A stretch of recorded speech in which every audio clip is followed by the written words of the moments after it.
नमस्कार दोस्तों, स्वागत है अपने YouTube channel top trending GK में। दोस्तों, रेलवे ग्रुप डी एग्जाम 2025 हेतु maths special previous year paper group D 2022 के सभी 99 शिफ्ट के क्वेश्चंस की सीरीज का यहाँ पर आगाज हो चुका है। 99 डेज में 99 शिफ्ट कोशिश रहेगी पूरी कंप्लीट कराने की।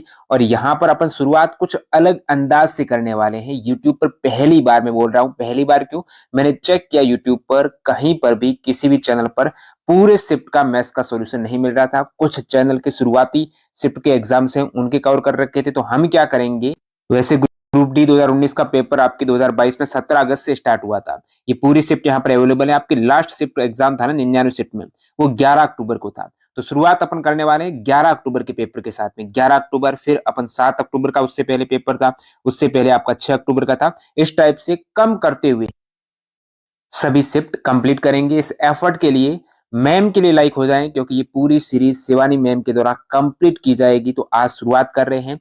प्लेलिस्ट यहाँ पर डिस्क्रिप्शन बॉक्स में लिंक डाल देंगे। जैसे जैसे प्रतिदिन कोशिश रहेगी वीडियो लाने की, वीडियो आते रहेंगे, तो आप इस सीरीज से जरूर जुड़े रहिएगा। इसकी पीडीएफ हम शिफ्ट बाय शिफ्ट फ्री में अपडेट कर रहे हैं। हमारे चैनल का जो ऐप आ चुका है टॉप ट्रेंडिंग जीके का, अभी हाल ही में लाइव हुआ है। तो आप ऐप इंस्टॉल कीजिएगा प्ले स्टोर से, लिंक डिस्क्रिप्शन बॉक्स में डाल दूंगा। वहां पर प्रीवियस ईयर पेपर का एक सेक्शन है, उसमें ग्रुप डी 2022 के सेक्शन में जाना है। आपको शिफ्ट वाइज शिफ्ट पीडीएफ मिल जाएगी फ्री में। और 2018 के भी वहां पर अपडेट कर रहे हैं, एलपी वगैरह जो भी अभी लेटेस्ट 2024 में एग्जाम हुए सभी के अपडेट कर रहे हैं। ऐप इंस्टॉल कर लेना। और जो ग्रुप डी स्पेशल साइंस का कोर्स भी यहाँ पर लाइव हो चुका है, जो यूट्यूब के इतिहास में आप कहीं पर भी देखेंगे ना, ऐसा कंटेंट आपको नहीं मिलेगा। साइंस में 6 से 10 तक एनसीईआरटी का पूरा फैक्ट स्टेटमेंट कंसेप्ट वगैरह। उसके बाद 9th 10th स्पेशल एग्जाम पर के डीपली क्वेश्चंस, जो 2022 में लगभग हर सेट में 25% मार्क्स जो यहाँ से सवाल बने थे। और फिर 2024 में अभी रेलवे के एग्जाम एएलपी जेईई टेक्नीशियन पूछे गए, चैप्टर वाइज सारा आपका रहने वाला है। 2018 2022 के 99 शिफ्ट, 18 के 135 शिफ्ट, सभी के चैप्टर वाइज साइंस के क्वेश्चंस यहाँ पर अपन कंप्लीट करने वाले हैं। पीडीएफ आपको दोनों वर्जन में मिल जाएगी। तो ऐप जरूर इंस्टॉल कीजिएगा, वहां पर डिटेल आप चेक कर सकते हो, डेमो वीडियो देख सकते हो। तो चलिए, अब मैम आपके समक्ष आ रही हैं। एंड तक वीडियो देखिएगा, पूरी सीरीज लास्ट तक बने रहेगा। कोशिश रहेगी 90 डेज 100 डेज के भीतर इसको कंप्लीट कराने की। डेज फर्स्ट का वीडियो देखिएगा, कंटेंट देखिएगा, लाइक कीजिएगा। ट्रेंडिंग जीके, मैं शिवानी जादौन स्वागत करती हूँ आपका आपके अपने परिवार टॉप ट्रेंडिंग जीके पर। तो हम आपके लिए लेकर आए हैं आरआरबी ग्रुप डी 2025, जिसमें आपकी 99 शिफ्ट्स होंगी और आपकी हम लास्ट शिफ्ट से स्टार्ट करेंगे, यानी कि 11 अक्टूबर में जो आपकी शिफ्ट थी उसको हम आज पूरा सॉल्व करने वाले हैं। तो आप क्लास को अंत तक देखिएगा और आप इस पूरी सीरीज में बने रहिएगा, ठीक है। ए और बी किसी कार्य को क्रमशः 28 दिन और 35 दिन में पूरा कर सकते हैं। ए से शुरू करके वे कार्य पूरा होने तक एक एक दिन छोड़कर कार्य करते हैं। ए और बी को कार्य को पूरा करने में कितना समय लगेगा, ठीक है। आप देखोगे सबसे पहले आपका ए जो 28 दिन में काम कर रहा है, आपके पास है बी जो आपका 35 दिन में काम पूरा कर रहा है। अब ये क्या कर रहे हैं, बारी बारी से काम कर रहे हैं। एक दिन ए आएगा, एक दिन बी आएगा, एक दिन ए आएगा, एक दिन बी आएगा, यानी कि एक दिन आएगा, बी दूसरे दिन आएगा, क्योंकि एक एक दिन छोड़ के काम कर रहे हैं, ठीक है। ए और बी को कार्य पूरा करने में कितना समय लगेगा, तो आपका ये क्या 2 दिन का काम। अगर देखो आप ए और बी 2 दिन में कितना करेंगे, ए करेगा आपका, निकालना पड़ेगा। देखो ये हो जाएगा आपका एलसीएम हो जाएगा 28, 7 चौक 28, 7 5 35, 4 5 20 और 7 दूनी 14, 140, 140 आ जाएगा यहाँ, ठीक है। तो ये कितना होता है 7 5 35 और पौ और ये क्या होता है, और ये होता है 7 चौक 28। तो यहाँ पे आ जाएगा 5, यहाँ आ जाएगा 4। क्लियर है, ये 5 यूनिट पर डे के हिसाब से, ये 4 यूनिट पर डे के हिसाब से, ठीक है। जैसे कि ये है आपका इस तरीके से, देखो 7 4 और 5 होता है। अब ये 35 क्या है, 7 और 5 35, तो 4 बचेगा। और ये क्या है आपका 7 चौक 28, तो आपका 5 बचेगा। तो जो बचता है वो हो जाता है इधर। तो 5 unit per day, 4 unit per day, ठीक है। तो यानी कि 4 और 5 9, तो 9 यूनिट पर डे। 9 यूनिट काम 2 दिन में हो रहा है, 2 डेज में, ठीक है। 2 डेज में हो रहा है 9 यूनिट काम, ठीक है। अब आपको बताना है कि आपको 140 जो यूनिट काम है वो कितने दिनों में दोनों मिलके कर पाएंगे। तो आपने कहा कि 140 के आसपास देखोगे तो 15 से जाएगा, 15 निम 135, और यहाँ भी आप 15 से देखोगे तो 15 दूनी 30 हो जाएगा। तो यानी कि 30 दिन में 35 यूनिट काम हो चुका है। अब बात हुई है, सबसे पहले इसने क्वेश्चन में बता रखा है कि काम जो स्टार्ट करना है ना, आपको ए से स्टार्ट करना है, तो सबसे पहले ए आएगा। अगर सबसे पहले जब ए आएगा तो वो क्या कहेगा कि देखो भाई मैं 5 यूनिट काम कर लूंगा। अगर ये 5 यूनिट काम कर लेगा तो आपको पता है कि ये क्या हो जाएगा, 140 यूनिट काम कंप्लीट हो जाएगा। पर एक दिन भी तो लेगा, तो 31 दिन आ जाएगा। तो 31 दिन क्या हो जाएगा आपका आंसर, 31 दिन क्या हो जाएगा आपका आंसर। नेक्स्ट क्वेश्चन की तरफ बढ़ते हैं। देखिए, मोहन, मीना और माधव 3000, 2000 और 5000 का निवेश करते हैं। साझेदारी में है इनका काम, ठीक है। यहाँ उल्लेखित नामों में दिए गए आपको पता है क्रम 5600 के वार्षिक लाभ में उनके हिस्से का क्रमशः क्या होगा। उसने बोला कि देखो निवेश तो इस वाले रेशियो में कर रखा है, आपको बताना है कि मान लो अगर 5600 का प्रॉफिट हुआ होगा तो आप ये बताओ कि किस इंसान का कितना कितना प्रॉफिट हुआ है। तो आप बात करो जैसे कि मोहन, मीना, माधव, इससे कुछ फर्क नहीं पड़ रहा क्योंकि हमें तीनों का निकालना ही है और क्रम यही है। तो जैसे कि मान लो आपका मोहन, फिर है आपकी मीना और माधव, ठीक है। तो आप देखोगे इसका क्या है, 3000, 2000, 3000, 2000 और ये है आपका 5000, ठीक है। ये सब 0 से 0 कट जाएंगे।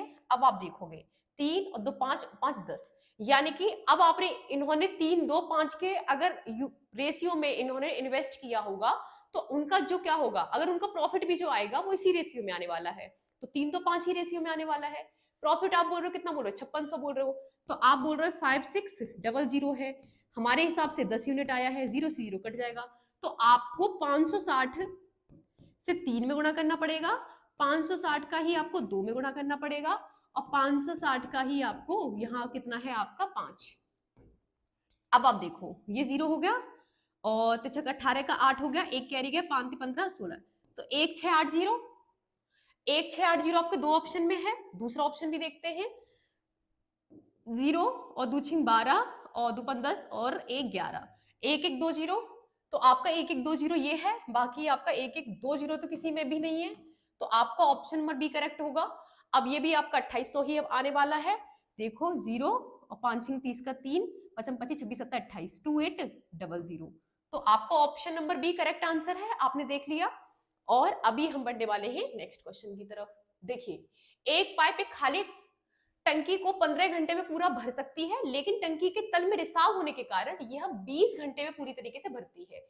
यदि टंकी पूरी भरी हुई है और टंकी में कोई अन्य प्रवेश या निकास बिंदु नहीं है तो आपको बताना है तो टंकी के तल में रिसाव द्वारा टंकी को खाली होने में कितना समय लगेगा। तो हमने कहा कि मान लो एक ए नाम का पाइप था, वो क्या कर रहा था आपका 15 घंटे में उसको भर दे रहा था, ठीक है। अब क्या हुआ, ए तो चल ही रहा है, एक मान लो बी नाम का रिसाव आया, अब उसको 20 घंटे लग रहे हैं भरने में। तो हमने कहा कि कितना होगा, 60 यूनिट पानी आएगा, लेकिन ये कितना आ जाएगा, 3 आ जाएगा, यहाँ कितना आएगा, 4 आ जाएगा। यानी कि पहले क्या हो रहा था, जब तक रिसाव नहीं था 4 यूनिट पर आर के हिसाब से पानी भरा जा रहा था, लेकिन अब क्या हो रहा है, रिसाव के कारण 1 यूनिट पर आर के हिसाब से पानी क्या हो रहा है, निकल भी रहा होगा, तभी तो 3 यूनिट ही भर पा रहा है पानी। क्लियर है आपको।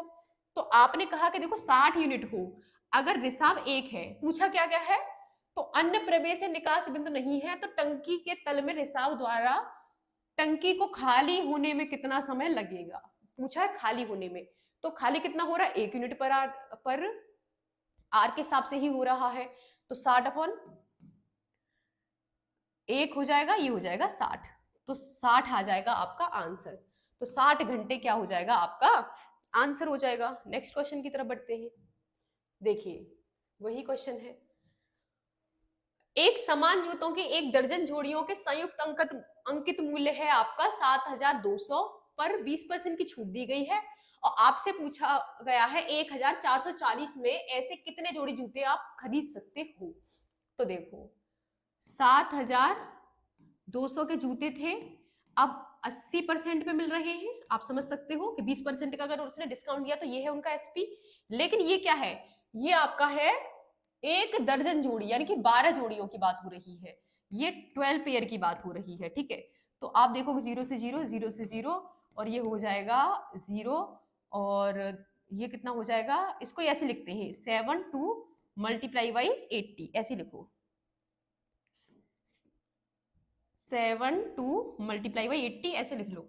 ठीक है, अब आपको क्या करना है, 12 पेयर का था तो 1 पेयर का कितना हो जाएगा, आप कहोगे यहाँ कितना 12 से मल्टीप्लाई करना पड़ेगा, तो 12 छिंग 72 और 8 छिंग 48, तो 480 आ गया। अब आपको कितने पैसे हैं आपके पास, 1440 हैं आपके पास पैसे, और आपका 480 रुपए पर पेयर है, तो 0 से 0 कट जाएगा, ये आ जाएगा आपका, आप देखोगे 8 है और 8 से 4 कब आएगा, 8 3 24, यानी कि 3 4 और 8 3 24, ठीक है, 4 और 2 और 8 3 चौक 12 13 14, यही हो जाएगा, 3 हो जाएगा आपका आंसर। तो 48 से क्या होगा, 3 बार जाएगा आपका 144। ठीक है, बढ़ते हैं नेक्स्ट क्वेश्चन की तरफ। देखिए, आपसे पूछा है छात्रों की आय से संबंधित निम्नलिखित आंकड़ों का बहुलक ज्ञात करना है, आपको क्या बताना है, बहुलक बताना है। अब आप देखिए 16 को देखो कितनी बार आया है, आपने देखा 16 1 और 2 और 3 बार आया हुआ है। 17 देखो 1 2 और है आपका 3 और 4, ठीक है, 4 बार आया हुआ है।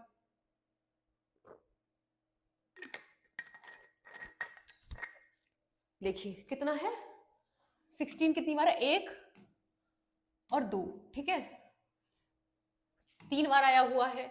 17 1 2 3 और 4। अब आप देखो 15 को भी देख सकते हो, 1 2, बस 2 बार ही है, देखो ये हो जाएगा 1 2 1 2 3, 3 बार ही है। अब 13 को देखने वाले हो, 1 2 2 बार है आपका 13, ठीक है। अब बचा आपका 12, 1 2 2 बार ही है। 10 2 बार ही है। 11 तो देखो आपका 1 बार है, होगा भी 1 बार, तो आप देखोगे कि आपके पास जो 17 है वही 4 बार आया हुआ है, बाकी कोई भी नंबर नहीं है जो आपका आया हो आपका 3 से ज्यादा बार। 3 से ज्यादा बार एक ही नंबर है, ठीक है। ये आप देखिए इस क्वेश्चन को, देखिए दी गई आकृति में ABCD और APQR दो समांतर चतुर्भुज हैं। यदि APQ आपका 100 दे रखा है तो आपको CDR पूछा गया है, CDR पूछा गया है। अब देखिए आपको देखो आपको APQR की बात हो, समांतर चतुर्भुज की देखो कंडीशंस देखिए, आपको ये 100 है गिवन है, आपको देखो APQ गिवन है 100 है, तो आपका जब समांतर चतुर्भुज होता है तो अगर ये 100 है तो इसके सामने का कॉर्ड होगा ये भी 100 ही होगा, लेकिन इसके जो एक ही लाइन पे बने ये कॉर्ड होगा, यानी कि ये होगा ये 80 होगा। क्लियर है, इन दोनों का योग क्या होता है 180 होता है। आमने सामने का कॉर्ड बराबर होता है, यानी कि ये भी 80 हो जाएगा जब ये 80 है तो। क्लियर है। अब हमने बड़े वाले चतुर्भुज की बात कर ली, छोटे वाले चतुर्भुज की बात करते हैं। ABCD भी एक समांतर चतुर्भुज है, यानी कि अगर ये 80 है तो ये भी 80 होगा, और ये 80 है तो ये 100 होगा, ये भी 100 होगा। अगर ये 100 है क्योंकि टोटल आपका 180 बन रहा है तो ये 80 होगा। क्लियर होगा आपको। तो आपको क्या पूछा गया है, डी ही पूछा गया है, CDR पूछा गया है, यानी कि आपका CDR यानी कि आपका 80 निकल के आ जाएगा आंसर। 80 निकल के आ जाएगा आपका आंसर, क्योंकि अंदर वाला कॉर्ड था वो 100 था, तो ऊपर क्या हो जाएगा, क्या हो जाएगा 180 है, तो आपका 100 है ये, तो ऊपर वाला कितना हो जाएगा 80। क्लियर है। देखिए अविनाश की आयु उसके पुत्र अरविंद की आयु के 5 गुनी है।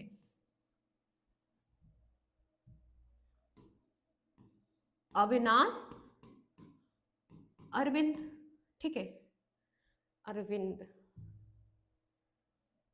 भी आएगा, अर ऐसे लिख देते, ठीक है।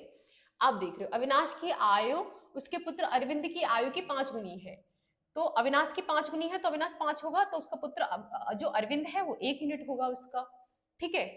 रेशियो की बात कर रहे हैं, 4 वर्ष बाद की बात हुई है कि अविनाश की आयु अरविंद की आयु की 4 गुनी हो जाएगी।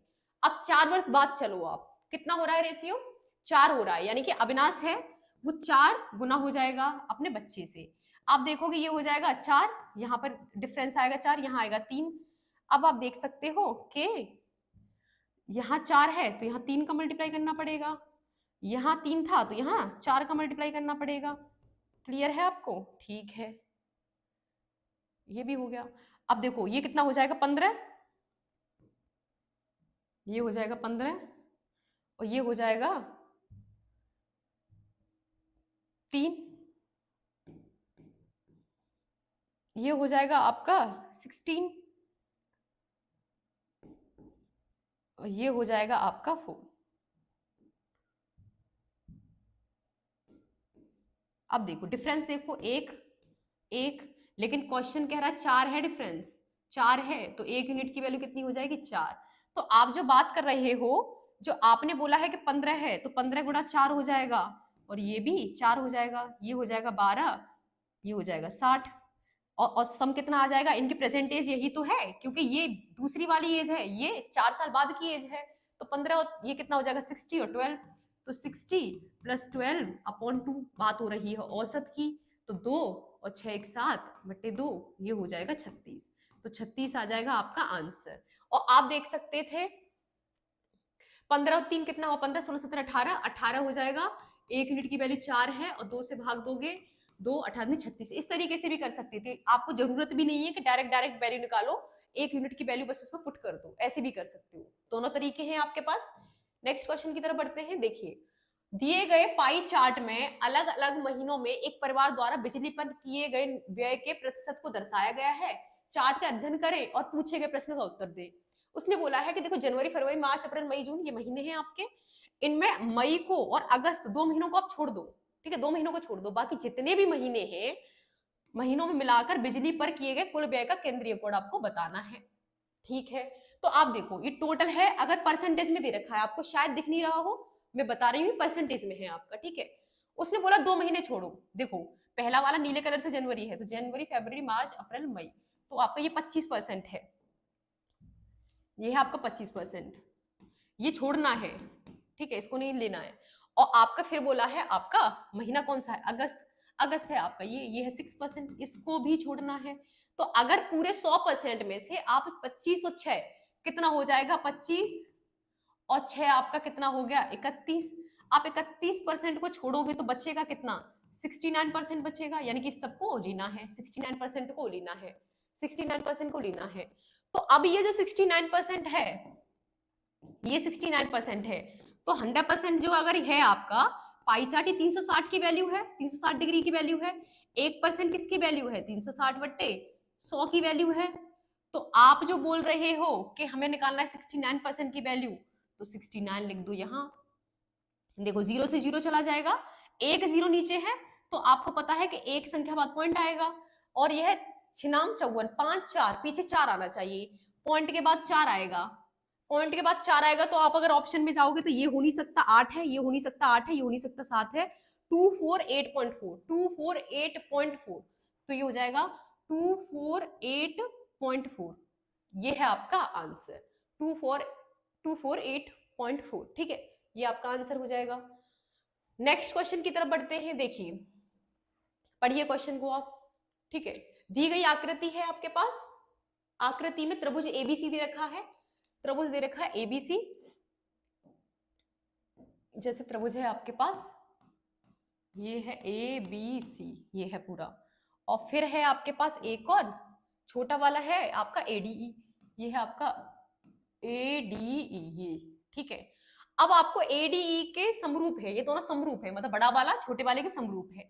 तो त्रिभुज एडीई का क्षेत्रफल आपको 18 दे रखा है, यानी कि जो पिंक वाला है ये तो है आपका 18। आपको क्षेत्रफल बताना है, आपको क्षेत्रफल एबीसी का बताना है, यानी कि जो आपका हमने जो अभी ब्लू ये पूरा ले रखा है, इसका हमें एरिया फाइंड करना है। क्लियर है? तो देखिए, सामने की अगर एक भुजा, इसकी भुजा, अगर ये दोनों समरूप है तो इसकी भुजा है ये, इसका स्क्वायर यानी कि 9, भुजा का स्क्वायर एरिया के लिए 9 हो जाएगा। और पूरे वाले अगर ट्रायंगल की आप बात करोगे एबीसी की, तो वहां आपका एबी क्या है, 3 और 2 5, यानी कि इसका स्क्वायर हो जाएगा 25। तो आपको दे रखा है ऊपर वाले का, छोटे वाले का एरिया तो 18 दे ही रखा है, आपको पूछा गया है ट्रायंगल ए बी सी का एरिया पूछा गया है। 9 से 2 बार चला जाएगा, तो ट्रायंगल ए बी सी की जो वैल्यू आएगी वो 50 आ जाएगी। आपको समझ में आ चुका होगा, आपको समझ में आ चुका होगा किस तरीके से हुआ है ये। नेक्स्ट क्वेश्चन की तरफ बढ़ते हैं। ये है आपका समीकरण, आपको बोला है x² - 6x + 5 = 0 है आपका, तो आपको क्या बताने हैं, मूल बताने हैं। आपको मूल निकालने के लिए बताते हैं, जैसे कि ये है आपकी कांस्टेंट टर्म 5, कांस्टेंट टर्म है 5। अब 5 के कोई ऐसे फैक्टर करो जो 6 के आसपास आ जाए, -6 के जैसे आ जाए। तो आपने कहा -5 1 5, 5 और 1 ये हो जाएगा 6 और -6, ये आ गए। तो -5 और -1 आए। अब इनके साइन है, हमें क्या करने पड़ते हैं, अपोजिट, उल्टे करने पड़ते हैं साइन। तो ये हो जाएगा 5 और 1। तो 5 और 1 आपके आ गए हैं मूल।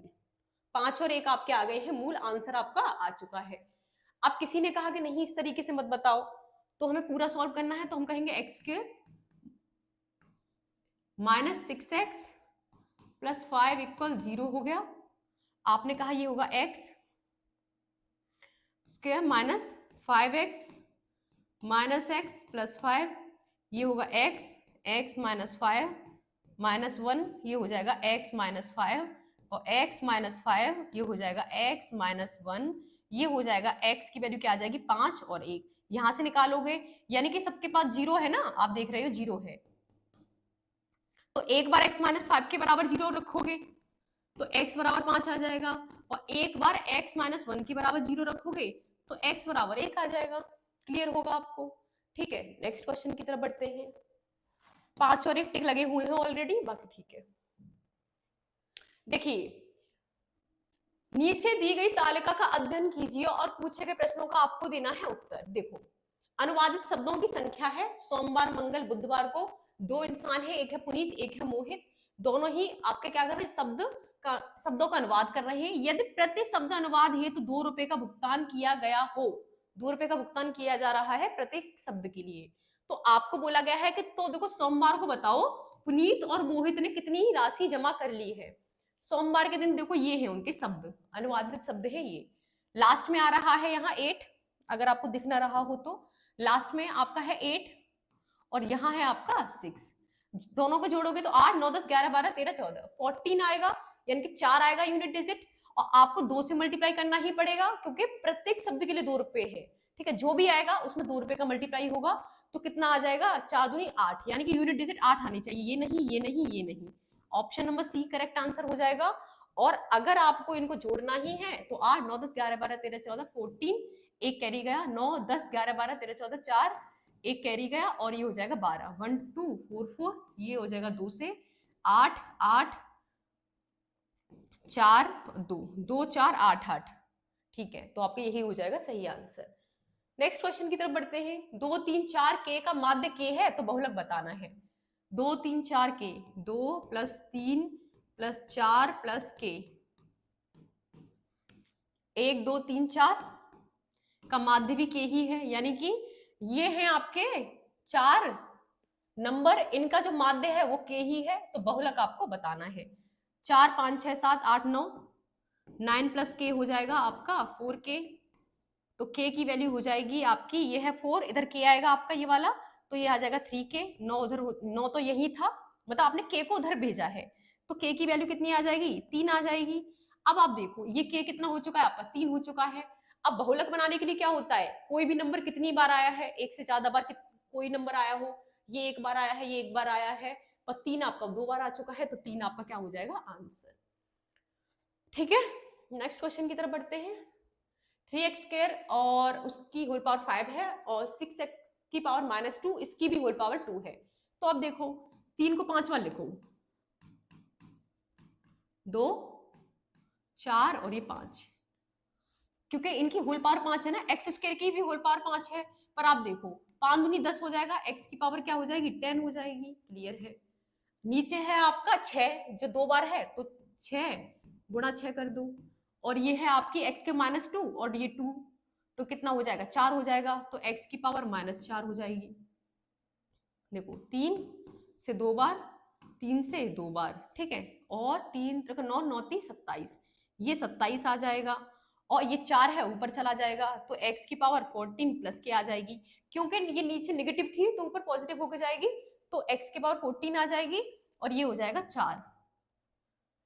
तो देखिए यही आपका ऑप्शन है, ऑप्शन सी क्या हो जाएगा, करेक्ट ऑप्शन, करेक्ट आंसर हो जाएगा। ठीक है, देखिए यमुना और उसकी बेटी सात्विका की औसत आयु 21 वर्ष है। देखो यमुना है और उसकी बेटी है सात्विका, ठीक है, उनकी आपकी एवरेज दे रखा है 21, उनकी आयु का एवरेज दे रखा है। ठीक है,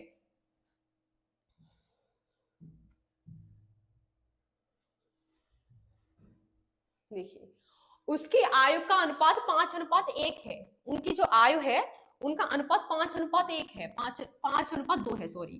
तो ये 5 हो जाएगा, ये 2 हो जाएगा, टोटल 5 6 7 7x हो जाएगा। सपोज उनका अनुपात है 5 और 2, तो 7x हो गई उनकी, सम हो गया उनकी एज का, ठीक है। पर अब जो यमुना और ये है सात्विका, अगर एवरेज की बात करोगे 2 से भाग दोगे 21 आ जाएगा, तो यमुना प्लस सात्विका कितनी हो जाएंगी, ये हो जाएगी 42 हो जाएगी इनका एज का सम। यहां पर आप 42 कह रहे हो, यहां आप 7x कह रहे हो, तो 7x की वैल्यू क्या हो जाएगी 42, x की वैल्यू क्या हो जाएगी 6, और आपको क्या पूछा, सात्विका की आयु आपको बतानी है, सात्विका यही है, और 6 से मल्टीप्लाई कर दोगे तो 12 आ जाएगा आंसर, 12 आ जाएगा answer. Option number D, fourth option क्या है आपका सही आंसर है। क्लियर होगा आपको, एवरेज से पता करना था, सम रेशियो से सम पता किया, दोनों को बराबर रखा, आंसर आ गया। 3 kg सेब और 4 kg संतरे का मूल्य 210 है, 5 kg सेब और 2 kg संतरों का मूल्य 175 है, 1 kg सेब का मूल्य कितना होगा। देखो 3 kg क्या है आपके सेब, तो एप्पल, और आपका 4 kg क्या है ऑरेंज, उनका मूल्य कितना है 210 है। क्लियर है आपको, ठीक है। फिर आपको दे रखा है 5 kg एप्पल, और ये दे रखा है 2 kg ऑरेंज, देखो ऑरेंज का OR लिख लो, ऑरेंज, ठीक है। ये कितना है आपका 175, ठीक है। अब आप देखो, आपको एप्पल बताना है, ऑरेंज यहाँ 2 है, यहाँ 4 है, तो आप क्या कर सकते हो, 2 से मल्टीप्लाई कर लो नीचे वाली इक्वेशन में, 2 से मल्टीप्लाई कर लो नीचे वाली इक्वेशन में, तो ये कितना बन जाएगा 10a बन जाएगा, ये 4OR बन जाएगा, और ये 2 10, और 2 7 14 15 का 5, 1 2 3 6, 2 1 2, और ये कितना हो जाएगा 350, ठीक है। ये हो जाएगा आपका 350। अब ये बड़ा है, ये छोटी वाली इक्वेशन है, तो इससे इसको माइनस कर दो, इससे इसको माइनस करोगे, माइनस माइनस माइनस, ठीक है। ये आ जाएगा आपका 7a आ जाएगा, ये माइनस होगा तो ये तो कट ही जाएगा एक तरीके से, आप इसको देखोगे 210 गया 90 यहां से, 50 यहां से, 90 50 आपका 140 हो जाएगा, तो एप्पल क्या आ जाएगा 20 आ जाएगा, तो एप्पल की क्या वैल्यू हो जाएगी 20, तो 1 केजी एप्पल की वैल्यू क्या हो जाएगी 20 रुपए, 20 रुपए आपका क्या हो जाएगा आंसर। नेक्स्ट क्वेश्चन की तरफ बढ़ते हैं, देखिए 5 खरीदे और 3 मुफ्त पाएंगे योजना में छूट प्रतिशत आपको बताना है। देखिए 5 खरीदे और 3 मुफ्त पाएंगे, मतलब समझ रहे हो आप, देखो किसी इंसान ने आपसे कहा 5, तो देखो 5 तो आपको लेने हैं, ठीक है, 5 आपको कोई भी चीज लेनी है, मैं 3 आपको देने वाला हूं, तो अब देखो नीचे वाला जो है, अगर उस इंसान की शॉप से कितनी चीज गई, अब देखो 5 6 7 8, उसके शॉप से तो 8 वस्तु गई है, लेकिन उसको जो देखो 5 के तो उसने पैसे लिए ही है, पर 3 के पैसे उसने नहीं लिए हैं, तो जिसके पैसे वो नहीं लेता उसको ऊपर लिखना पड़ता है, मुफ्त जो है मुफ्त वो आता है, उसके जो शॉप से कितनी ऑब्जेक्ट गए हैं, 5 और 3 8 गए हैं, तो नीचे 8 लिखना पड़ेगा, और 100 होगा, और इसकी जो वैल्यू आ जाएगी वो होती है 37.5, सॉल्व कर लेना, 37.5 ही आपका आंसर आ जाएगा, ठीक है। क्लियर है आपको, बढ़ते हैं नेक्स्ट क्वेश्चन की तरफ। k प्लस 1/k की वैल्यू -2 दे रखी है, k प्लस 1/k की वैल्यू क्या दे रखी है -2 दे रखी है, आपको k की पावर 3 प्लस 1/k की पावर 3 की वैल्यू आपको बतानी है। तो देखिए आपको पता है, अगर ये अगर -2 वैल्यू दे रखी है, यानी कि इसको x प्लस 1/x मानो, और x³ प्लस 1/x³ ये पूछी होती है, तो -2 है ना, तो इस -2 का आपको क्या करना पड़ेगा, क्यू करना पड़ेगा, और क्योंकि प्लस है और प्लस में पूछी है, तो माइनस आपको करना पड़ेगा AQ -3 और a, ठीक है। a की वैल्यू क्या है आपकी -2 है, ठीक है। क्लियर है आपका, तो ये कितना हो जाएगा प्लस का 6 हो जाएगा, और आपका कितना आ जाएगा 2 दूनी 4 4 दूनी 8, यानी कि माइनस का 8 आ जाएगा, -8 प्लस का 6 आपका -2 आंसर आ जाएगा, -2 आपका आंसर आ जाएगा। तो क्या करना पड़ता है, जो नंबर आपका दे रखा होता है उसका क्यू, और प्लस है तो माइनस और 3a, मतलब इसके एक तरीके से a मानो, ठीक है, तो होता है AQ -3a, ये होता है आपका, ठीक है। तो आपने इसको इसमें लगाया और आपका आंसर आ गया है। नेक्स्ट क्वेश्चन की तरफ देखो, किसी पार्टी के लिए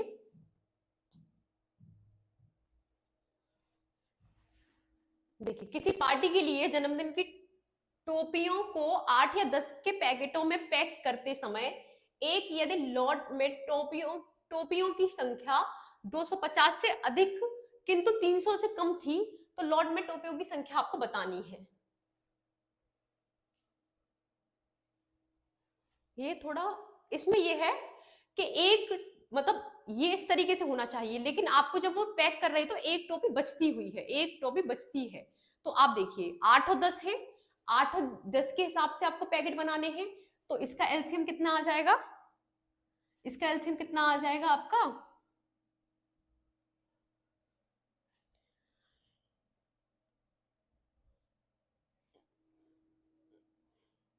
हाँ देखो ये आया।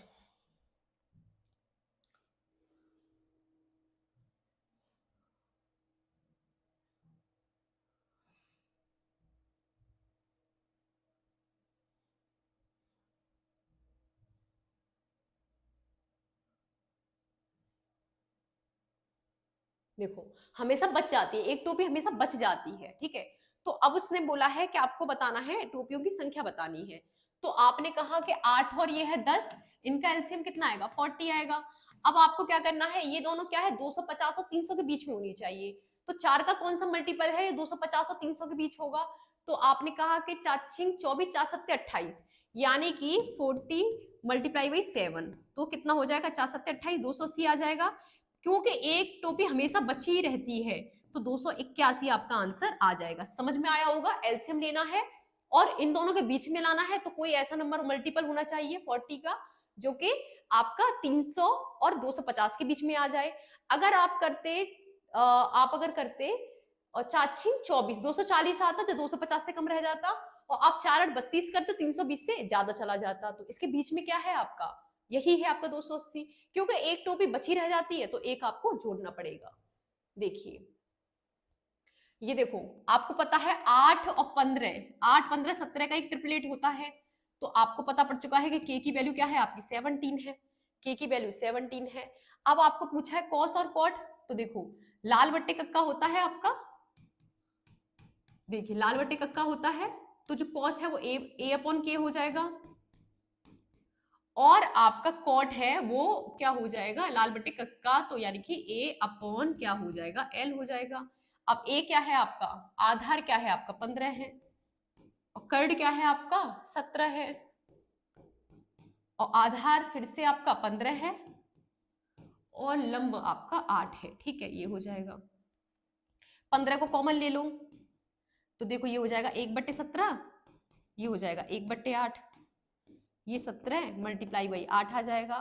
तो आपका यहाँ आ जाएगा 8 प्लस 17, ये आ जाएगा 15, 7 7 14 15 के 5, और 7 7 15 के 5 1 और 2, ये 25 आ जाएगा, और ये 15 आ जाएगा। और नीचे क्या होगा? 8 7 56, 5 6 और 5 और 8 1 8 9 10 11 12 13, 136 आ जाएगा नीचे।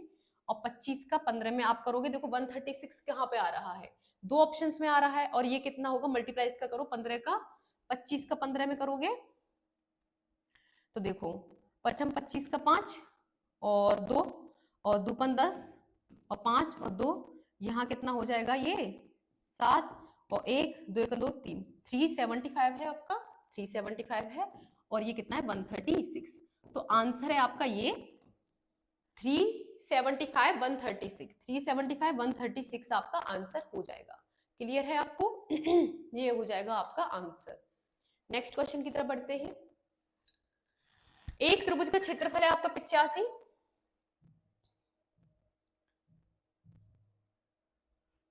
देखिए एक त्रिभुज का क्षेत्रफल है आपका 85, तो आपका आधार 5 सेंटीमीटर है। आधार की संगत भुजा आपको बतानी है।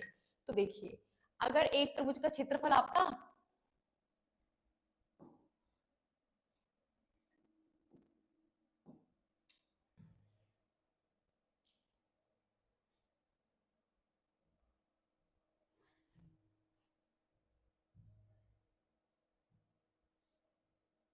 संगत भुजा बतानी है। देखो आप देखिए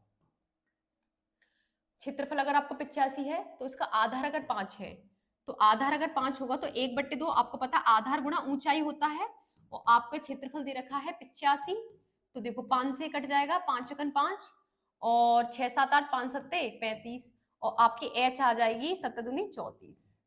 34 आपका आंसर आ जाएगा, 34 आपका आंसर आ जाएगा। नेक्स्ट क्वेश्चन की तरफ बढ़ते हैं। यदि एक कमरे की लंबाई L को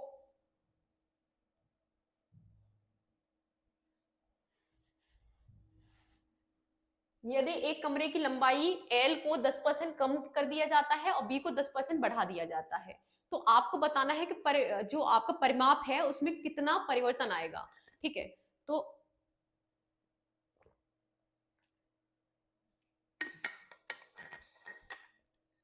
देखिए, आपको यदि एक कमरे की लंबाई L को 10% कम कर, देखो आपको पहली बात तो परिमाप पता है आपको क्या होता है।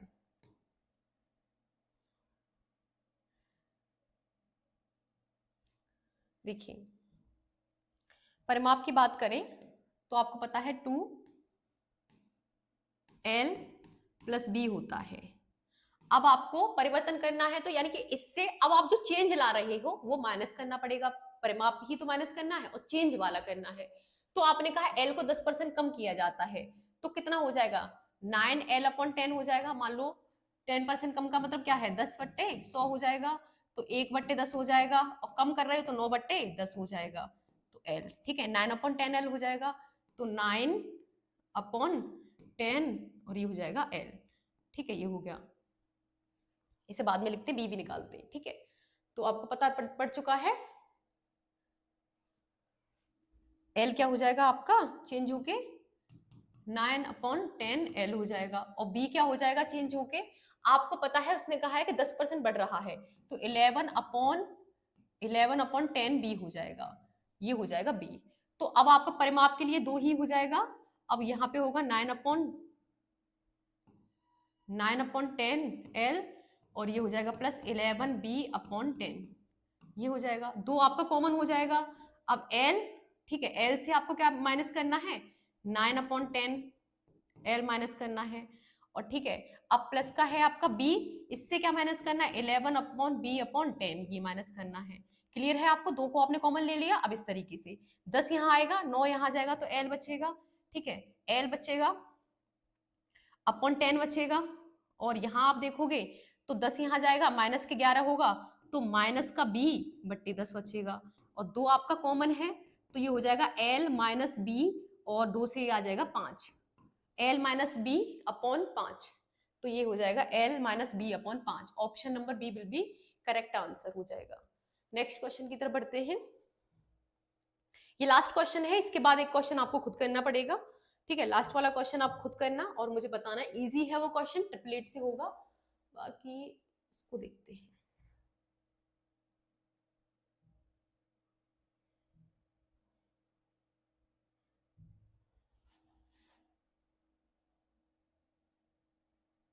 देखिए देखिए, एक राशि को साधारण ब्याज की एक निश्चित वार्षिक दर पर 8 वर्ष के लिए निवेश किया गया था। यदि इस राशि को वास्तव में इसे निवेश की गई राशि से 8% अधिक वार्षिक साधारण ब्याज की दर पर निवेश किया गया होता, तो इस पर 8 वर्ष की अवधि के अंत में, पहले भी 8 वर्ष की बात कर रहा है, बाद में भी 8 वर्ष की बात कर रहा है, लेकिन वो कह रहा है कि अगर आपने 8% की रेट अधिक ली होती तो ब्याज होता ना 4,000 रुपए ज्यादा मिल रहा होता। तो आपने कहा कि देखो भाई, 8 साल की ही बात थी, 8 साल पे 8% की ब्याज से आप अंतर कितना ला रहे हो, आप ला रहे हो 4,000 का अंतर, तो 1% पे क्या होगा, 4,064 हो जाएगा। ठीक है, अब आपको पूछा क्या है, आप बताइए, 100% की वैल्यू पूछे, यानी कि आपसे पूछा गया है मूलधन। ठीक है, कि कितना उसका पैसा था, तो आपने 100 रख दिया। अब क्या हो जाएगा, ये 4 से कितना जाएगा, 4 का 4 24, और 4 ये हो जाएगा 25, और ये जो 2 जीरो हैं ये भी 25 हो जाएंगे, 4 से 100 जाएगा 25 बार, तो ये हो जाएगा 6 2 5 और 0, एक जीरो बचता है ना आपका ये वाला, तो इसीलिए 6250 आपका पैसा रहा होगा। क्योंकि देखो उसने कहा 8 साल में 8% के अंतर से ही आपने क्या कर दिया है, 4,000 का अंतर आ गया, तो वो हमें बराबर रखना पड़ेगा, क्योंकि बात हो रही थी आपके साधारण ब्याज की। क्लियर होगा आपको। इस क्वेश्चन को खुद करना, 7/3 जे, और जे क्या हो जाएगा 4/5 के, आई जे के, सॉरी मैं भूल गई, ये वाला क्वेश्चन था वो। ठीक है, ये है आपका। तो आपको पता है रेशियो के क्वेश्चन किस तरीके से सॉल्व करते हैं, आपको ये करना है, कमेंट बॉक्स में बताना है। और देखो हमारे प्रयत्नों को आपको सराहना करनी है, क्योंकि मुझे ऐसा लगता है देखो अच्छे ही काम है, पढ़ाना एक अच्छा ही काम है, पैसे आपसे लिए नहीं जा रहे हैं, ठीक है, इसकी पूरी क्लास के पैसे नहीं लिए जाते। और व्हाट टू से, नथिंग टू से। आप बस अपना ध्यान रखिए और क्लास में बस बनी रहेगा। प्लीज आप क्लास को डेली ही देखना, जिससे कि मेरा मोटिवेशन भी रहे। देखो मेरे को भी इससे ऐसा कुछ है नहीं, हम आपसे पैसे भी नहीं लेते, उसके बाद भी आप ऐसे कमेंट करके जाते हो कि इन्हें प्रमोट किया जा रहा है। चलो ठीक है, इस तरीके की बातें हम नहीं करते, हम अपना पॉजिटिव एनवायरनमेंट ही रखते हैं। और मुझे पता है, क्योंकि आप जो अधिकतर हो क्लास को यहाँ तक अगर आपने देखा है, तो अब वो इंसान हो भी नहीं जो बस देखकर हाँ कुछ कमेंट करने आए थे। तो मुझे मुझे लगता है यहाँ पे मुझे कुछ कहना भी नहीं चाहिए। बस मैं बहुत बहुत ग्लैड हूँ कि आप सब मुझे इस तरीके से सपोर्ट करते हो और मेरी क्लास को देखते हो। इससे ज्यादा कुछ भी नहीं है कहने के लिए। Bye bye.